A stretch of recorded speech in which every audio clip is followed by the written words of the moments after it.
What's up, fight fans? And we are back at it with another edition here at Round One Sports TV. I am your host, Edwin, and we are going to be breaking down some of the biggest fights coming up this July. We can touch on anything you want to. Just leave it in the comments what you would like to touch on, or any boxing matches. And as you enter the live stream, let me know that you hear me loud and clear in the chat. Just let me know if my audio's okay. Last time I had the audio playing from the laptop. You got it? Ha! What's up? What's up, Armando? You guys hear me loud and clear on this mic right here? Good. Cause my first stream with the new sign and everything, I didn't, these are little things that you have to catch on.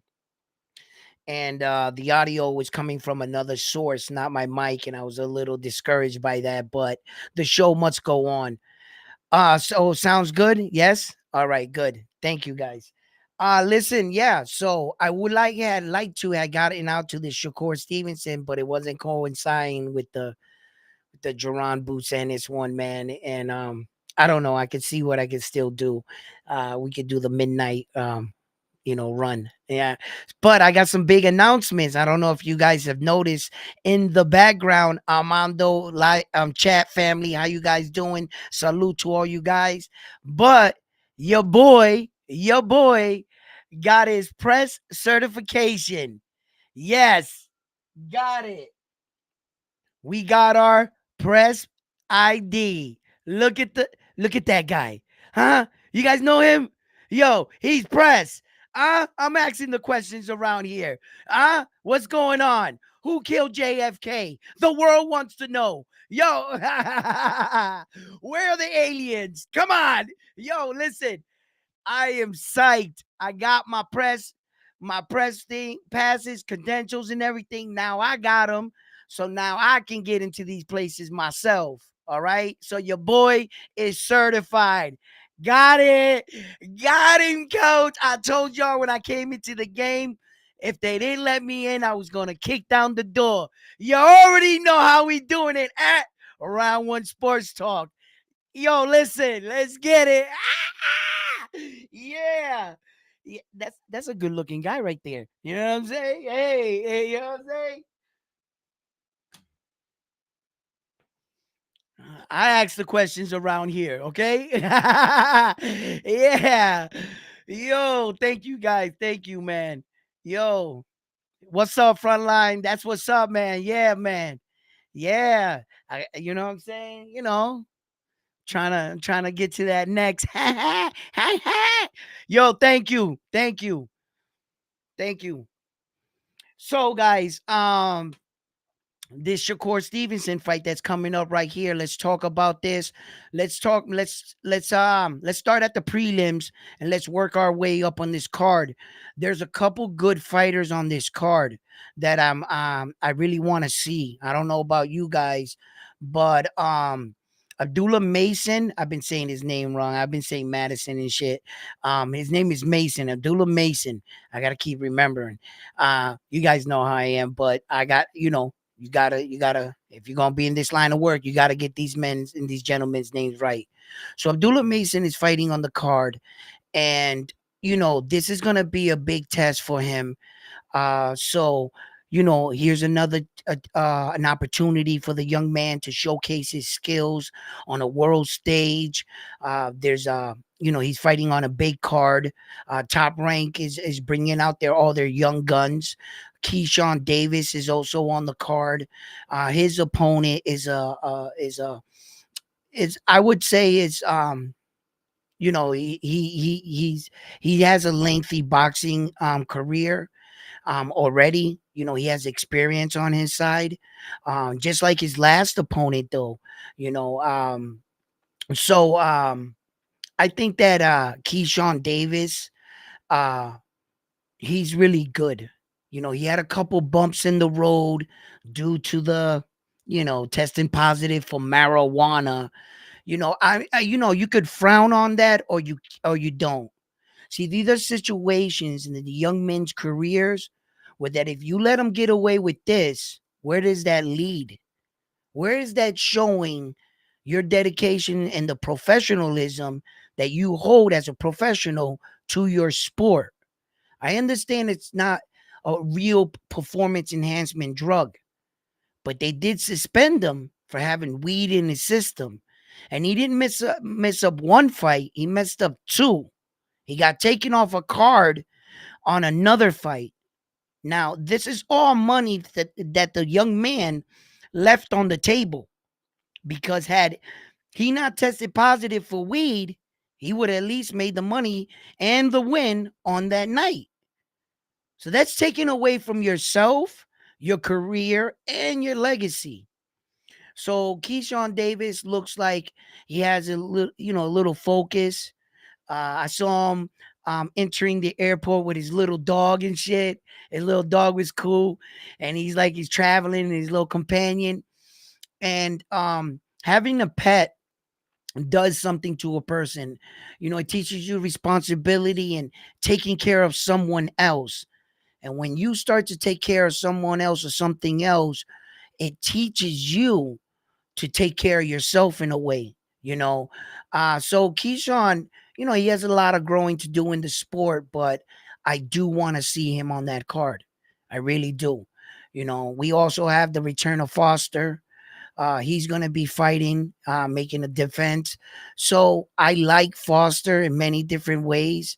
I didn't like his last performance per se, but I did like, look, he looked good against Nova Foster. He looked good against him. Okay. Nova got robbed the other night, if you ask me. That's another story. But, Constant, Concasto, I'm messing up his name, but you guys know I'm talking about, Foster's opponent, right? He's been to the dance to the top there 3 times.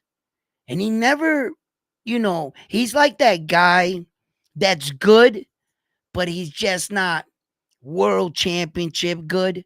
It used to be like, you know, there would always be that guy underneath, or those 2 or 3 guys that they would have been champion had it not been for this one guy. But that's not his case. He's been multiple times against multiple different opportunities to capture a world title.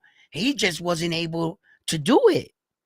So Foster says he wants to come in, on fight night, showcase his skills, show the world that he is that dude, so he's going to get his opportunity in his moment.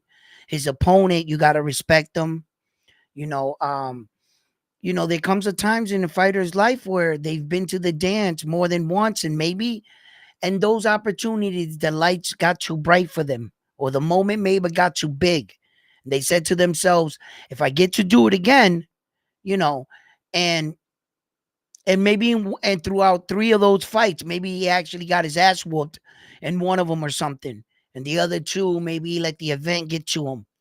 But he's been there more than once. You got to respect that. At any time, anybody can get caught in a fight, where we are in a fight. So, I look, I think that fight has the potential to stealing the night, depending how the Shakur Stevenson, the main event, goes. The Foster, but don't take your eyes off Mason, because Mason has the opportunity of giving you a highlight reel knockout. Mason, Keyshawn Davis, for my money, he's gonna go the distance. That fight's gonna go the distance. I don't think Keyshawn Davis is gonna catch up to this guy like he was catching up to everybody else. I think this guy has a little bit more experience, and he's a bit more smarter. By the time Keyshawn Davis really starts to tattoo him, I think the guy's gonna weather the storm. For my money.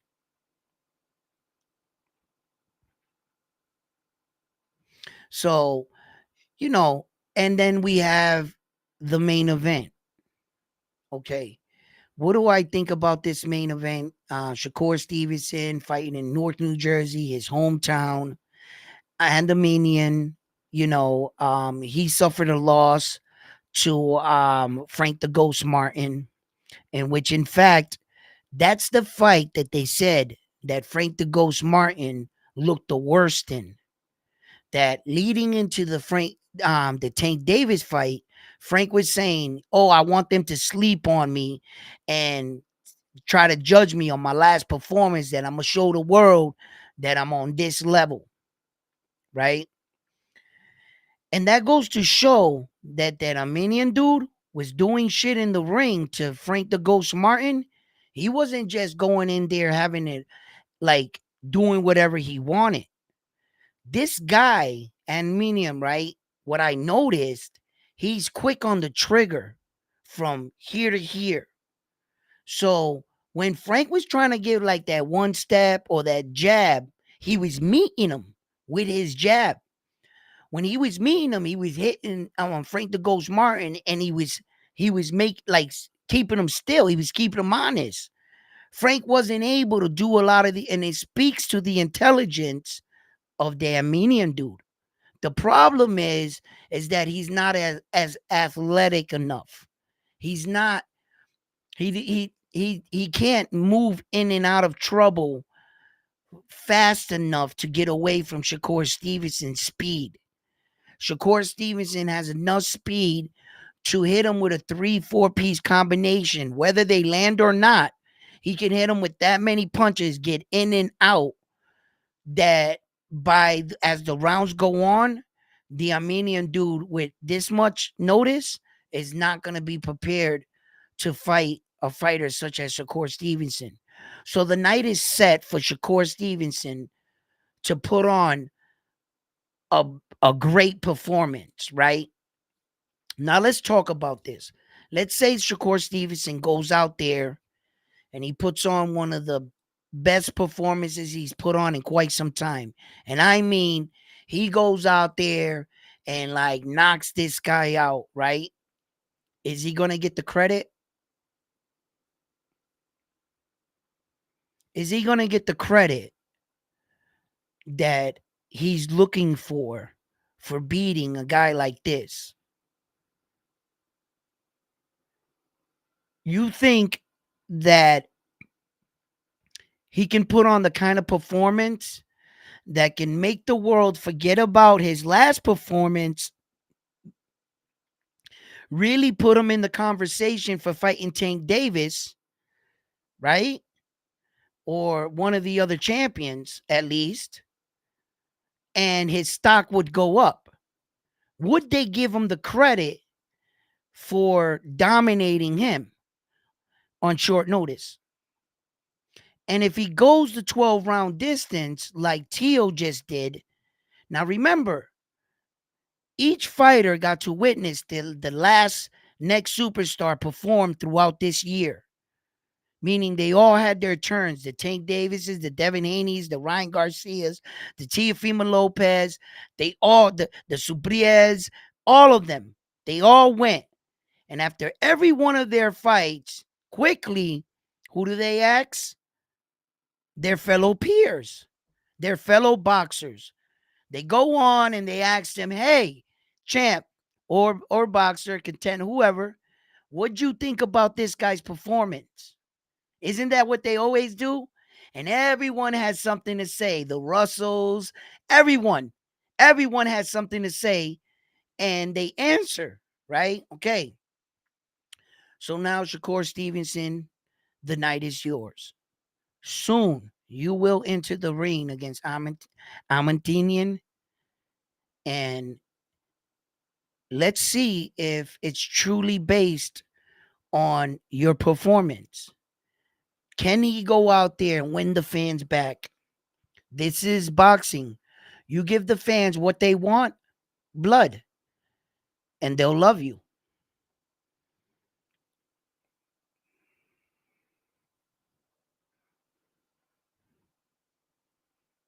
What's up, guys?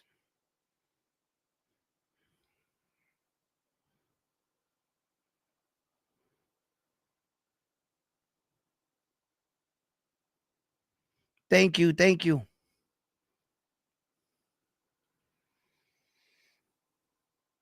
Love you guys. Love the energy. Listen, guys, And if there's anything else you want to talk about tonight, I know about this Ryan Garcia thing.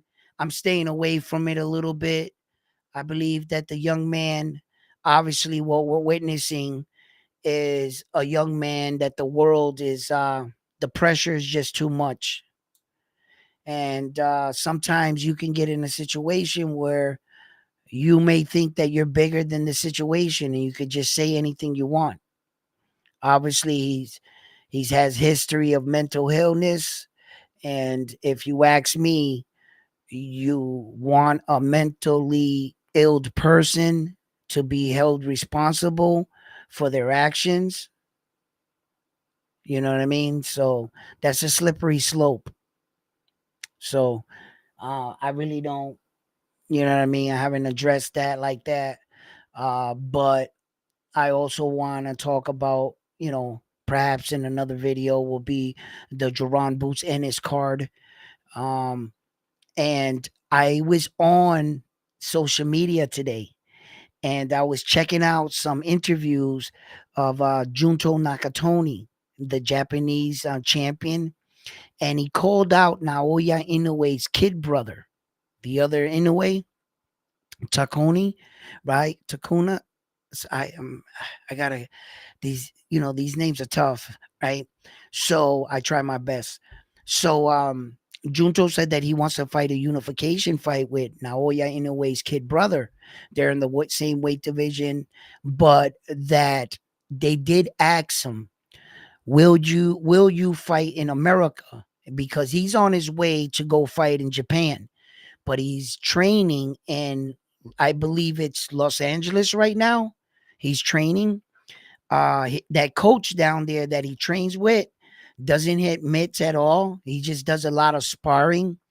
That's kind of like what Julio Cesar Chavez, the great fighters in Mexico, fight like. Julio Cesar Chavez never hit mitts. He didn't hit the bag, the punching bag. He didn't hit the speed bag. He didn't do any of that shit. I think he did jump rope and he jogged a lot. But the only thing Julio Cesar Chavez did was spar 7 days a week. Like basically, that's what he did. Um, and that sparring gym, that Pacific coach, that Junto Nakatoni, I'm bad with names, guys. I'm sorry about that. I apologize. That guy, that coach, and I know who he is too. Um, he only spars, and which is good because you get a lot of experience like that. When you can get a gym like that has a steady rotation of guys, and you can get that kind of sparring. Usually, sometimes you become the man in your gym, and you sparred those guys so many times, you run out of sparring partners. You don't it's sometimes it's tough. And then the guys you want to spar are sometimes coming up with you in your division. They're not going to want to spar you because anybody in your weight division, you don't want to, you know, let that guy know anything because he might be a future opponent. So coaches are real thing on that. They're not gonna let their guys know, spar with another guy like that can be future. It's either two weights up or and it gets crazy sometimes getting sparring. But when you're down in that kind of place like that, he's getting good, good different styles, different looks, and that's what's important about steel sharpens steel. So Junto's down there really working on his craft. They asked him, they said, "Hey, Junto, um, would you like to fight in America again?" And he answered in American. He was like, "America, fight, yes." He was like, "Nah, I want to fight here all the time." They was like, "Where?" He was like, "I would like to fight in Las Vegas, the Staples Center and all that stuff." And he was like, "Yeah, man, he wants to fight out here." Now, just in case, you know, you come here to also get educated on boxing. And we talk about fights and we break down fights, but we also talk about the ins and outs of boxing. So I'm here to remind you or to also inform you about certain things that happen in between boxing so that you're more familiar with when these things happen. Okay. So, um, Junto Nakatoni, right? Uh, he, he wants to fight in America because Naoya Inoue sold out in the Tokyo Arena and he filled that up with 55,000 fans, right? But I'm not too sure how much they sold the tickets for. I mean, those tickets could have been anywhere between all the top bleachers, $25 for, I don't know what they sell them for out there. But I know, you know, I'm not sure. But just to, give you an estimate, you fight in Las Vegas, you might not have 55,000 people in attendance. Nowhere near that. But one ticket can go anywhere up from $25,000 to shit. Floyd Mayweather, two seats one time. A lawyer reported he paid $250,000 per seat for him and his wife at a Floyd Mayweather fight. It was reported one time. And there was other people that bought tickets to a Floyd Mayweather boxing match. They were ridiculous. Like the nosebleeds were like $14,000. It was fucking like crazy back then. So that's the difference between fighting in Las Vegas and out there. This is where if you fight, that's why they say if you fight in America and you can sell out Las Vegas and bring the pay-per-view buys and shit, don't you understand that everybody, all them big wigs, they're all out here. All those Japanese, big rich Japanese people, Chinese, Oriental, American, blacks, whites, Mexicans, rich Puerto Ricans, they're all out here. And they got like America's like, they got money. They say if you fight in America, then you made it. Because now you making like real big money. Yeah, you could sell out a soccer arena with Anthony Joshua, but you sold those tickets for $25. Everybody in the three towns away came to the fight. Madison Square Garden, Las Vegas. Yo, not that many. 15,000, whatever. 21,000 in attendance. But each of those seats, you got movie stars sitting next to movie stars, NBA players, basketball players. They're paying money for those seats.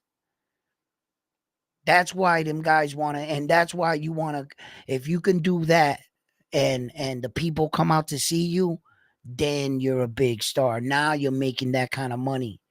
It's one thing to say that, like, for instance, Naoya Inoue deserves $39 million a fight, but he's not making $39 million a fight. Tank Davis is. Naoya Inoue, his last fight, he made $6.7 million. His last fight. And he didn't fight on pay-per-view. Right? Or did he? Did he fight with Luis Nari on pay-per-view out there? So it's not like nah, he's not making nowhere near that. And Tank Davis is making $39 million a fight. And that's guaranteed. He already signed that Amazon Prime contract for 7 fights for like 200 and something million or whatever it was. I remember I did the math on it and it came out roughly $39 million a fight. So that's a fact, Jack. Yeah. So Naoya Inoue deserves to make that kind of money, but he's not fighting in America like Gervonta Davis is. And he doesn't have all those athletes and movie stars and everybody coming out to his fights like Gervonta Davis is in Las Vegas. That's the problem. You might be Naoya Inoue good, but if you can't fill up those seats, If they're not coming out paying to see your fight, you might feel like you're worth that, but are you? That's where a lot of fighters have a misconstrued perception on how much a fighter should make. Like, man, like some of these women fighter, I believe they should be getting paid, right? But if people are not coming out and paying all that money to see them, then you can't give them that money. Unfortunately, do they deserve it? Yes. Yes, 100 times. Yes. But are they coming and showing the support? That's why it's tough in America to be a boxer. It's really tough because we're Americans. It's tough to impress us. We've seen it all. We've seen the best of the best fight. We're so spoiled that even when we see greatness in our face, we quickly are seen that before. We don't, there's guys that haven't even moved on from their old favorite fighter. They're comparing their old fighter to new fighters. Oh, Floyd to beat this guy anytime. You hear them, right? They haven't even left them. They haven't even evolved with the sport. They're back there. But they're fans and I love them. You know? And I gotta, look, it's tough being an American fighter. Oh, there's not too many American fighters that fight on pay-per-view, first of all. And right now we're getting our asses kicked. As far as the gold, as far as these things go, ain't that what they're fighting for? Ain't that what we watch the sport, right? And as far as these belts go, Japan has 10 world champions. They're leading the way as the number one country on this planet. There's no other country that has 10 world champions. America does not have 10 world champions. If you can name me 10 champions, current American champions, I'll wait. I'll be right here. I already know. I already looked. We're not winning. We don't have a heavyweight champion. Bro, we don't got a cruiser middle champion, 205. America's not doing too good right now when it comes to world champions. No, we're not. We lost Jermell Charlo and all the Charlo twins. All of them are gone. And if it wasn't for our Puerto Rican Americans, our brothers, right? The Puerto Rico that is America, that we gotta count their belts for America, we wouldn't even be hanging. That's the only thing that's keeping us like in, and then we lost Subriel's belt. Yeah. So it's tough to be supported by America, man. It seems like America's real diverse and its culture of people, and America has changed and come a long way as a society. And America seems to be like divided because you can be living in America, born in America, but be like, let's say, Dominican. You're cheering for a Dominican fighter. But wait a minute, weren't you born here? You're an American. Yeah, you're an American Dominican, right? So if you go back to Santo Domingo, they don't even accept the American Dominicans just to keep it funky, right? They don't even accept them. They're like, nigga, I don't know what they call them, but in Puerto Rico, like I was born out here, go out to Puerto Rico, no matter where I say I'm from, they say, oh, New York Rican. No, I say I'm from Boston, New York Rican. No, Massachusetts, New York Rican. I'm from New York. They don't call you nothing else. So, and then America has the right to be like, okay, I'm born here. He starts cheering for his Dominican fighter, and you be like, man, why don't you cheer for American fighters? Oh, no, I'm Dominican. Nah, you're an American, brother. But that's up to you. And it's tough. It's tough. In America, starts to look at to other fighters, and when our fighters are right in front of our face, these are the men and women that are representing our flag, our country, and we're going up against all other countries, nations, and we're competing to see who has the best fighters on this planet. Where do the best fighters on the planet come from? America does have a big lead on every other continent when it comes to world titles.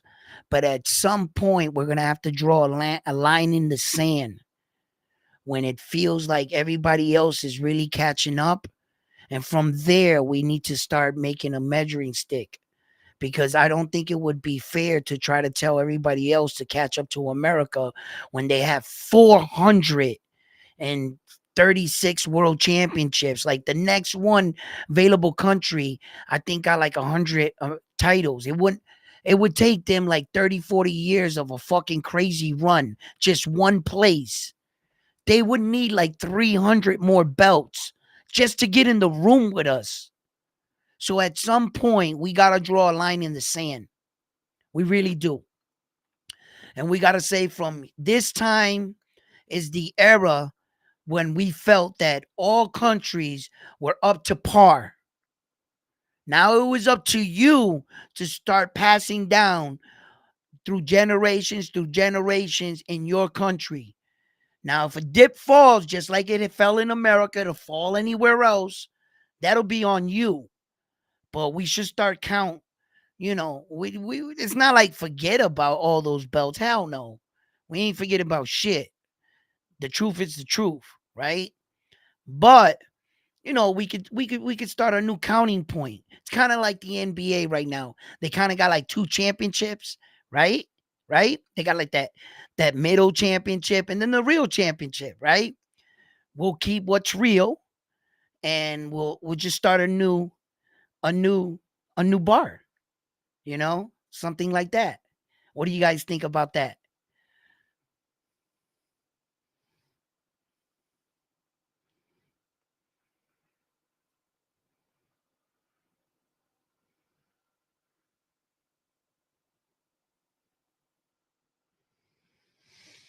Mm,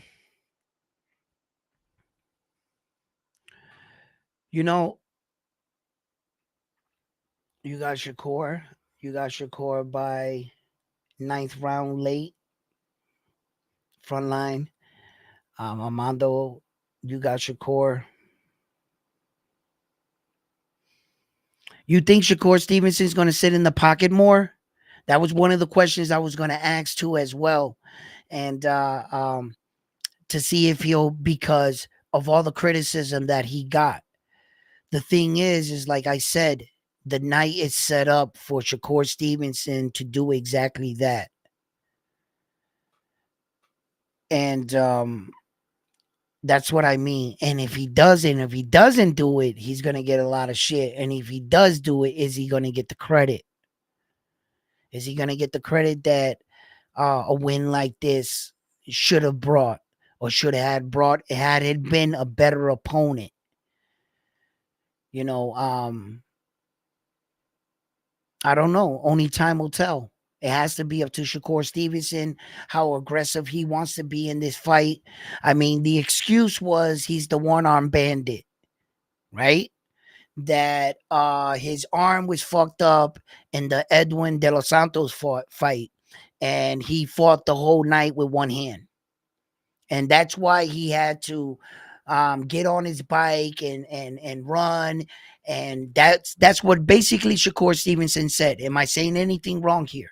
Right? So now, come this fight, if we see a pattern of the same thing, if he gets touched hard, now remind you, Shakur Stevenson is going to be Shakur Stevenson. Let's not think that this kid is just going to wake up one day and just be a bum, right? That's not happening. Okay. So as you can see throughout Shakur Stevenson's career, if you let him dictate the pace, and you let him hurt you early, and you find yourself on the retreat, where that Shakur Stevenson is having his night, he's going to box you. And he's going to have confidence, and he's going to start to put his punches together. So when you give Shakur Stevenson confidence and you allow him to do what he wants to do, because you might not be able to have the speed to stop him. You might not have the ability to move with him. For whatever the case, if Shakur Stevenson is comfortable, he's going to become Shakur Stevenson. But if he gets touched hard, will he divert right back into that fighter that starts running and he doesn't engage as much? And now he's on the outside watching Armenian and using the jab, circling out all night. Armenian touched him. He feels the power and he shells back up. What if that happens again? You see? So we know that Shakur is going to be Shakur as long as you allow him to do Shakur's shit. I already know that. I've seen him win titles. I've seen him fight comfortable. But the world and I think we saw a chink in the armor. Whenever you're met with adversity or you outbully the bully, does he back away? Is he going to become gun shy? Or will he put himself in a position in the fight where that Armenian touched him and now Shakur wants to get it back and gets caught with something? I don't know. Does he shell up again? I know he's going to look like Shakur if you allow it. And that's what I mean. Does Armenian have enough in the gas tank, in the training, to do that? He couldn't do it to tight ass fucking Frank the Ghost Martin. Now that's one stiff kind of fighter right there. He's like a robot, like like everything looks like, damn, you're throwing that? I mean, he's fast in a way, yeah. Frank's good, but he starts off real stiff, like, and then Frank has to work up to that. These boys are in there cracking.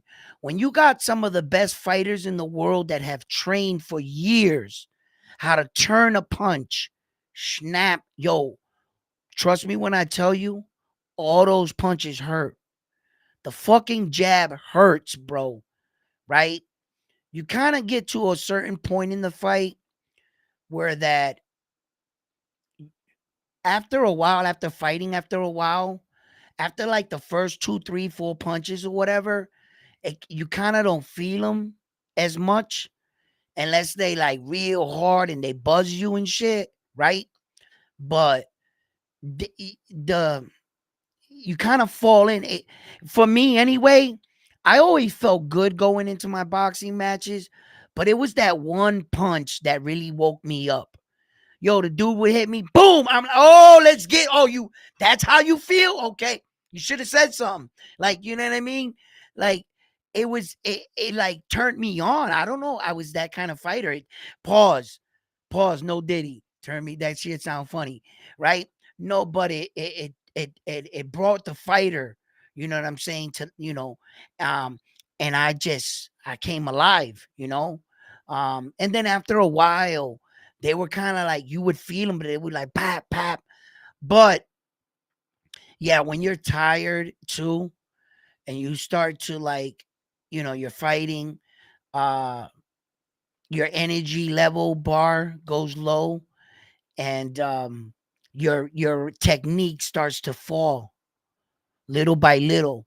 And the crazy thing is, well, anyway, for myself, I knew that my guard was going down. I knew I was tired, but I had developed a different to embrace it, to accept that I was tired and find myself, like in another to find another way to win, right? So another way to fight would be to drop my hands down low because I knew the gloves were too heavy. So I had to like minimize some energy. So I would bring my hands down to my waist side and I would snap my punches from up because I was already tired. So, fighters know these things and stuff, and you start to like go through these stuff in fights, and it all comes with experience.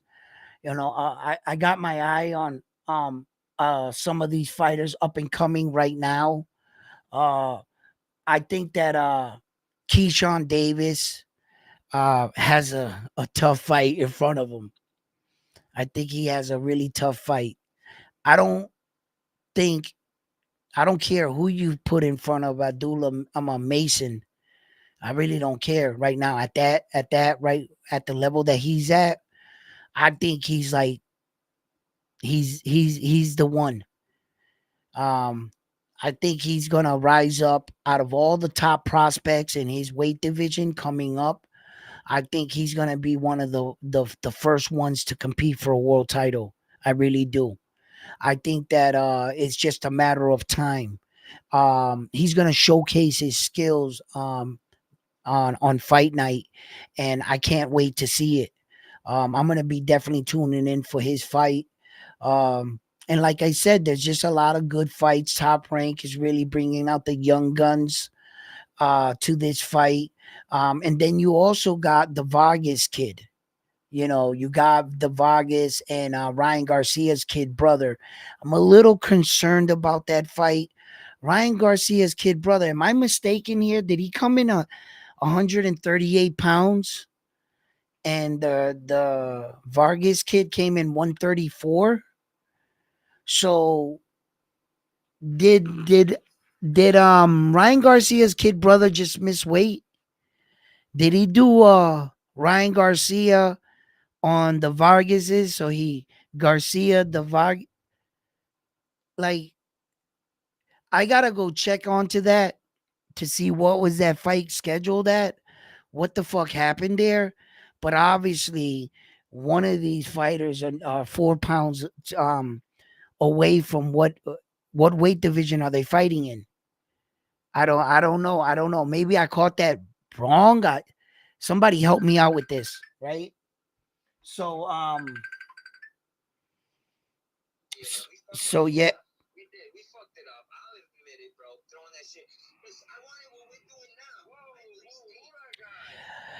Listen, I got a lot of these things. Oh my god, my family's, they want to be on Round One Sports Talk, but it is what it is. But listen, guys, oh my god.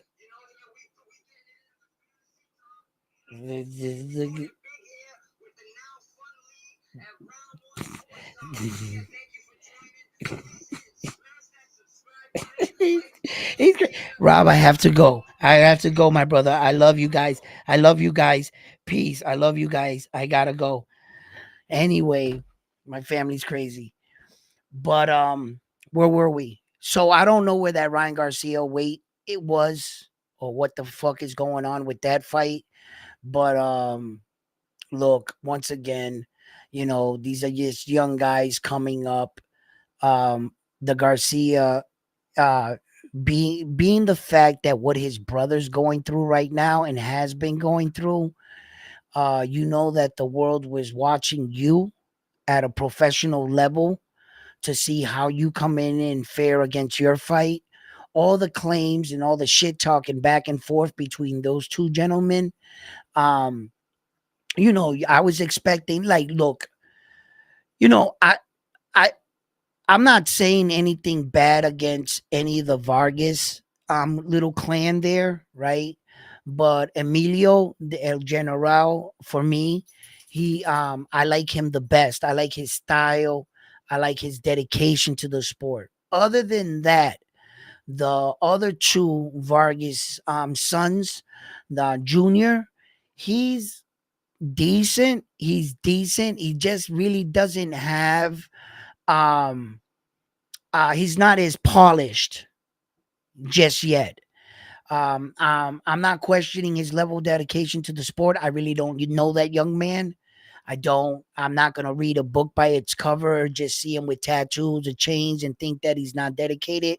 No, some fighters develop faster and some fighters develop slower. No fault to their own. They're in there busting their ass, hard working it out. Maybe his older brother got to do it the old fashioned. Maybe the gods didn't bless him with God given talent. Maybe he's got to get it out the mud. Give the man some time. You know, the middle brother, the one with the curly hair, the one that's fighting now, um, he's a more wild. He's more wild. He likes to attack the body a lot. He relies on that. He's not your typical boxer puncher. Like he's a puncher, right? But not a boxer puncher like that.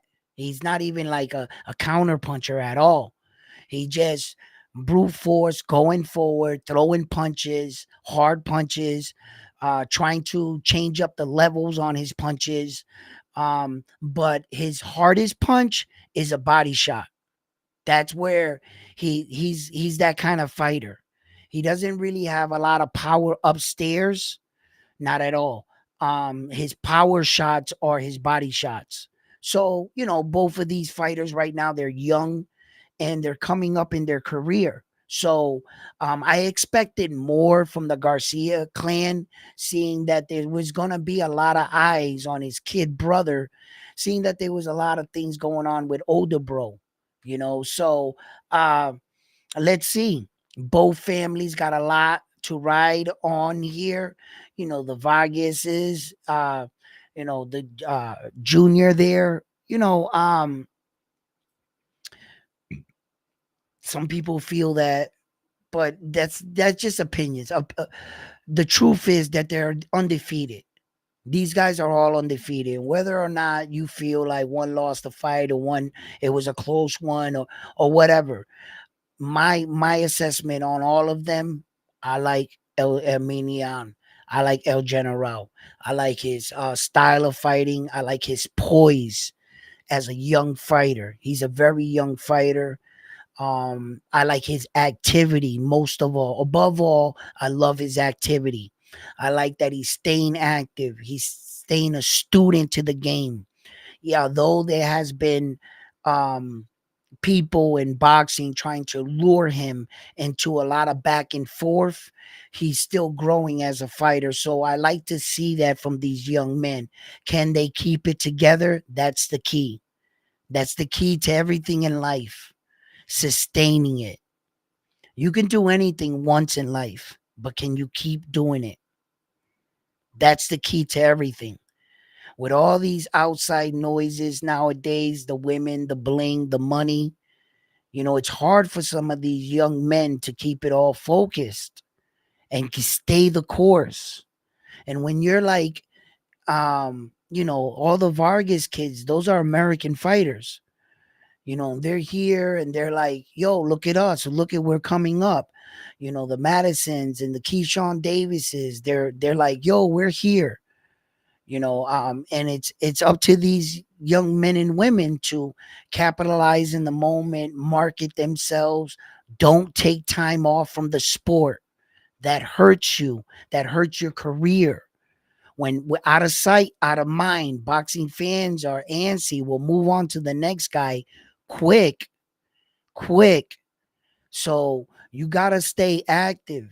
Mason, he was another one that was highly active. 2023, what he fight 5-6 times? Like he was another one. Like it was just there. These guys gotta know that as they build their career and they got to get experience, boxing experience. That's going to be something that's going to benefit you when you're a world champion and you get in you can be like, yo, I already seen this. I've been here, done that. You know what I'm saying? It's not like, man, I don't know what to do. No, you're getting that experience early, and that's good. That's good. Junto, he said he wants to fight Naoya Inoue's kid brother. I think that'll be a good fight.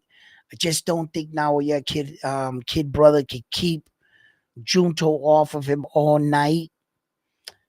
I like Naoya Inoue's kid brother's fighting ability though. I like he although he might look like Naoya Inoue, he doesn't think like Naoya Inoue. He doesn't actually understand why his older brother throws his punches. He doesn't understand that. And I don't think anybody can. That's what makes Naoya Inoue him. Although his little brother might mirror him, he can watch him shadow box, mimic his movement, and you might be able to look like him. But what separates him from everyone else is when he delivers his punches, his in and out of movement, his distance management, where his feet are underneath him. He understands. Naoya Inoue understands the human body. And if you move a certain way, there's only so many things you can do with two hands. If I cut this part of your body off and nullify this hand, you only have one hand. You can only do so many things with it. He understands all these things. He understands that if he pushes you back with two hard punches up top, those two punches weren't the punches he was looking for. Those were just to get you in position. He had pushed you back now. Your back foot shift back. Now you're leaning backwards.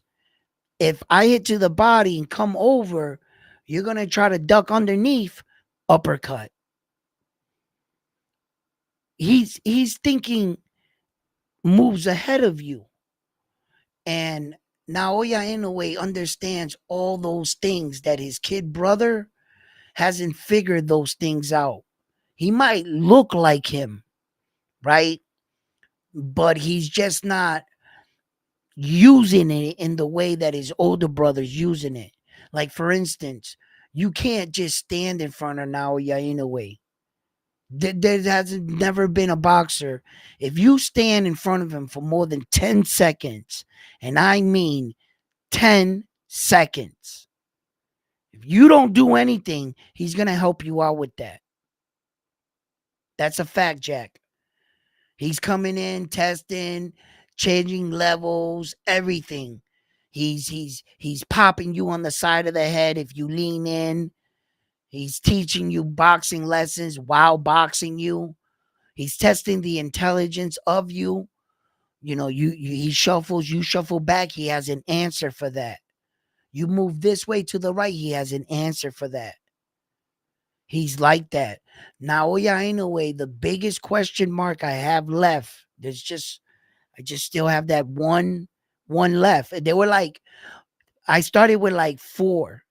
And each time, like, as the years started going by, I get 3 of my questions I had gotten answered already. Right? What would his father do and him do if they ever went down in a fight? How would he do in a fight when he had to face adversity? Things like that. How would he do with a much taller fighter, a lefty, a righty, a brawler? All these questions throughout Naoya Inoue's career, I've asked myself, and then boom, one by one, they've soon to all been answered, right? So one of my last questions about his whole assessment that I assess him is someone pushing him back. That's my biggest question. How does he fight like that? Who has the power to push him back and have him fighting going backwards off the back foot, not just in a moment, not just in one sequence. I'm talking about all night. I'm talking about a fighter that it has him going backwards. Usually, typically, Naoya Inoue is taking the center of the ring. It just looks like by the way he lands his jab and he starts to snap those shots right off the side of his. You ever notice when like they try to like lean and go like that? He goes pow. That shit must hurt. Everybody I seen that got hit with that shot, they all do the same shit. They're like this, they go, pow, they get hit, right? Pow, they go, and they circle out. And for the next 13 seconds, they're not engaging with them. They're just like, yo, it's like they can't believe how hard they just got hit. And so Naoya Inoue really looks like his, his forward pressure usually gives a lot of fighters a lot of trouble. The men that try to stand there and box him, some did try to box. Nonito Donaire did push him back a little bit, but I can't. A lot of him going back had to do with the damage he sustained. So he was going back because he was trying to protect his eye. He wasn't necessarily going back because he was being pushed back, so to speak. There was a difference. You see? Like if a fighter like Tank Davis was to brute strength push Naoya Inoue back, right? Can he withstand the barrage? And how would his gas tank deal with him going backwards and somebody leaning on him? How does he deal with that? Because, like, for instance, Floyd Mayweather dealt with that with Miguel Cotto's, with Saul Canelo Alvarez. They were just bigger, stockier fighters. And Saul must have had like 20 something pounds on Mayweather the night they fought. He must have. And Saul tried to like hang on Mayweather, like tie up with him, like try to like bully him on the inside. And he was just so big. And Mayweather knew how to deal with that.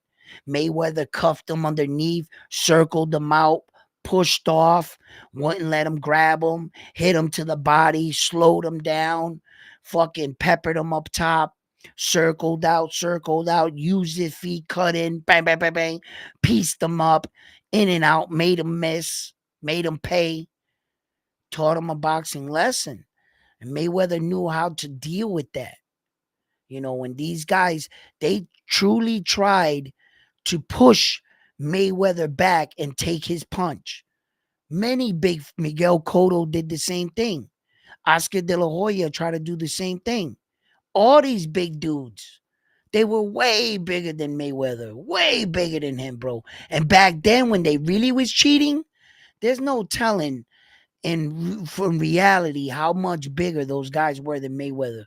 I'm gonna tell you right now, you go watch them shits, and you're looking at it now, and you're like, holy shit, Mayweather looks like he's fucking 2 divisions down. You know what I'm saying? Like, but special fighters can do that. They know how to deal with it. Can Naoya Inoue deal with it? I haven't seen it. That's one of my last questions, basically. Everything else I've seen him throughout the years past. And remarkably, he doesn't even get a lot of credit for one of the things that he did that was probably one of the most spectacular things on his fucking record. And it's just so subtle, I guess, that no one really is giving him credit for it, I guess. When he jumped up from 108 to 115 with no tune-up fight and fought the champion, that's a 2-division jump. That's like having Terrence Crawford move up to fight Saul Canelo. Then they won't do it because Saul won't take him serious because it's like more than a 2-division jump. So he's like, man, nigga, please, you ain't Superman. Like, for real. Like, who's doing that? Ain't nobody doing that and winning. Nobody's jumping up 2 weight divisions to fight the champion off rip and winning that fight. No one's doing that. And Naoya Inoue did it. And it seems like no one brings that up. No one says anything about that. When they're talking about Devin Haney with 4 pounds, this and that and the third, right? This Japanese dude is jumping up 2 weight divisions and immediately contending the champion. Yo, imagine being the champion and being notified that your next opponent is jumping up 2 weight divisions. I don't care what weight division you're in. You can pick anyone you want. Just you being the champion, and they saying the next fight is going to be a small guy jumping up 2 weight divisions to fight you, the undefeated champion that's never been knocked down. I'll wait. Look up anybody in boxing history that did that shit. 2. Not 1 weight division, 2. And then get no tune-up fight. Straight to the champion that's undefeated and never been knocked down. That's what he did. With no problem. And nobody says anything about that shit. He did some fucking remarkable shit, man.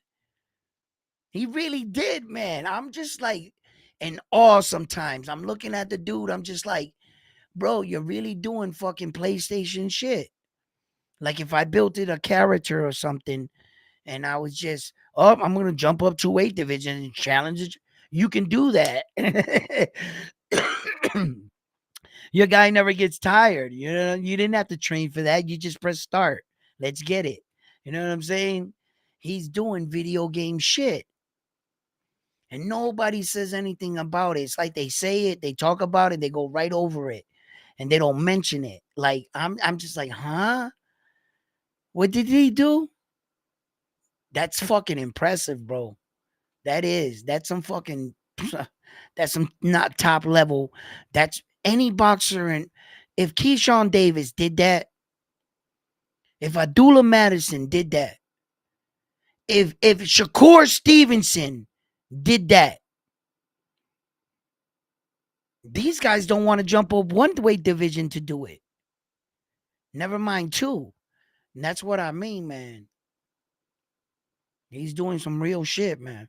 And like Junto, it was saying that maybe in the future, but you know, he's being modest, right? They said, yo, what about the Naoya Inoue fight? He was like, nah, I don't even think about that. He says, I'm just thinking about my division. His brother's in my division. I want to fight him. But he's smart enough. He's smart enough to know, you know, big bro is right there, bro. But that could be another fight in the future. Junto has already uh stated that he is looking to go up in the near future sooner rather than later. He said in his next maybe one fight he might just go up. Yeah, he might just go up. Or if what he did say, let me back that up. What he did say was he's looking to unify the belts. If he sees that the champions don't want to fight him and they're ducking him, and he's gonna move up. Basically, is what he's saying. That's what he said.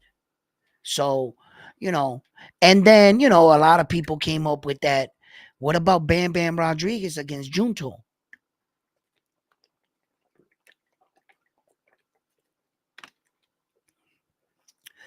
And I was like liking that. I was liking that. Both of them are rangy fighters, long fighters and shit. And I liked that matchup more. I was like, that if Bam Rodriguez moves up and challenges for Junto belt, that would be a big fight. I like that. Even Bam Rodriguez against any of the Japanese guys, even Naoya Inoue's kid brother, beat the little brother first. And Naoya Inoue's kid brother right now, he's 1-1. He went to 12-round distance, and then he came off the knockout with the body shot. So he scored a knockout and then he went 12 rounds. And he got knocked down in that fight. And he came back. So it goes to show you, he got dropped like his older bro on the same card in the same night, ironically, in Tokyo. And they both came back to win the fight. Both brothers got knocked down in the first round. Both brothers got up off the canvas. Both brothers won the fight. Older bro might have really took over the fight. Little bro might have lost a round and two in between. Fought his way back into the fight. Took control of the fight and came out with the victory. So yeah. So, but those are, could be some possible fights in the near future. We can get Bam to move up, contend for one of the belts at the 118. And all the champions at 118 are Japanese fighters, and they currently have 10 world champions right now. Yeah. You got Shakur by the late round. Oh, wait. The message when I gotta scroll down. What's up, Koki? What's up, brother? What's up, chat? Front line, everyone in the building. Range, go cool. I don't know. I can't pronounce it. But what's up, buddy?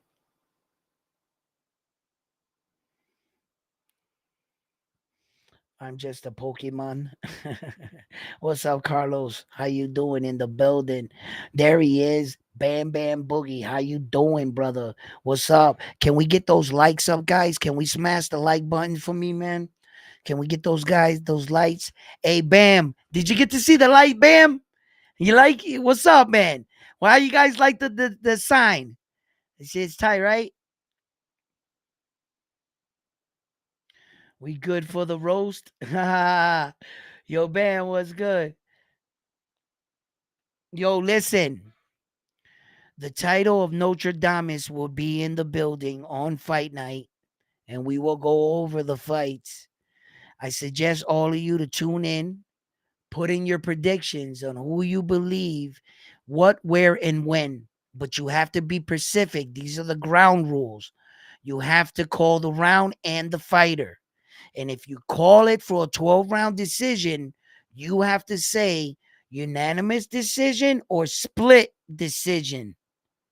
It has to be, you know, so and then you can win the prestigious Notre Dame Award, where we acknowledge you here at Round One Sports Talk as being the boxing guru. You obviously know what's going to happen in a fight. You're obviously making predictions, okay? And it will speak to your boxing knowledge, okay? So tune in when we have our next fights, okay? We all get together and we have a good time with this and we see who wins the Notre Dame's coveted prestigious award here at Round One Sports Talk that obviously Bam Bam Boogie has yet to achieve or win. It has eluded him for quite some times. He has been close several times, but not actually achieving glory. I ask him sometimes, Bam, don't you want a taste of the glory? And he, you know, I'm not sure if his boxing insight is damn, Bam, damn. Yo, yo, yo. Still holding my crown. Yo, okay. Yo, what's going on, Armando? There is a Notre Dame right there, formerly known, right? Oh, Lionheart is in the building. He is steadily watching. He wants his crown back. Okay. I've been my title to reclaim his title. We will be going on the next fight night and we're going to be having an amazing time. Listen, you guys are the best. Look, it is what it is. You know what I'm saying? The title is prestigious and it must be earned the right way. You know, you just can't say knockout by the 10th, 9th, 10th, 11th, 12th round and think you're going to win. It doesn't work that way. You know what I mean? Bam, bam. You know what I mean? Now, Bam went and said a 12-round decision, right? And he said unanimous decision, and the verdict was read. It was a split decision, and we, oh, you lost. Don't you lose, right? Yo. Oh, no, no. And Lionheart is around all the time. He's just lurking. You might not hear him type away, but he's there. Lionheart's always, always. Notre Dame is, you know how they do. They're on their cloud. They're like this. He only shows up when he has to call fights and make predictions. That's what Notre Dame is do. They only come in to to to bless us with their boxing wisdom and knowledge. Okay. Yeah. You know what I'm saying? I've been looking around, but I've been taking a lot of ever since he lost the title. But now Lionheart's in the gym right now training. He wants the title back. He's in there training. So Bam Bam, I suggest, you know what I'm saying, you get your game up. You know what I mean? You get your prediction game and you step it up to another level, to the Notre Dame level. That's what I would suggest. You know what I'm saying? Other than that, you know what I mean? Who knows? I might just come for the throne. You know what I'm saying? I'm coming. Hey, yo, Lionheart, don't count me out this week because I might just be. You know what I was doing? I was just like letting you guys do your thing, right? And then I'll come up and really like just bang out all the fights. You know what I mean? And really give my boxing insight. I was thinking about, but you know what I'm saying? I got the show and everything. I gotta let y'all live.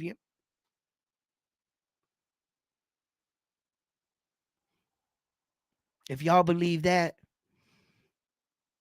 I got you a pig that flies. I want to sell you. Yo. There's 2 fight cards. Yeah. My life is a Rocky movie. I will come back. Hey, yo, Lionheart, here's the Rocky music in the back. Dun, dun, dun, dun, dun, dun, dun, dun, dun, dun, dun, dun, dun, dun, dun, dun. Yo, he's at home right now watching reruns of fights. Yeah, yeah. Studying. Yo, listen, fight fans. Listen, we going in on these fights. We're gonna be doing our thing. So I can't wait for fight night. I'll be tuning in. We'll have a blast. I'm about to go make myself something to eat. You guys been amazing. Just don't forget to click the videos a like. And if you haven't already, subscribe to the channel. And like always, I'm on to the next one after this one here at Round One Sports Talk. Yo, chat family, salute. Love you guys. Everyone in the chat family. That's what's up, guys. And I'm out of here. Man, I'm tired right now.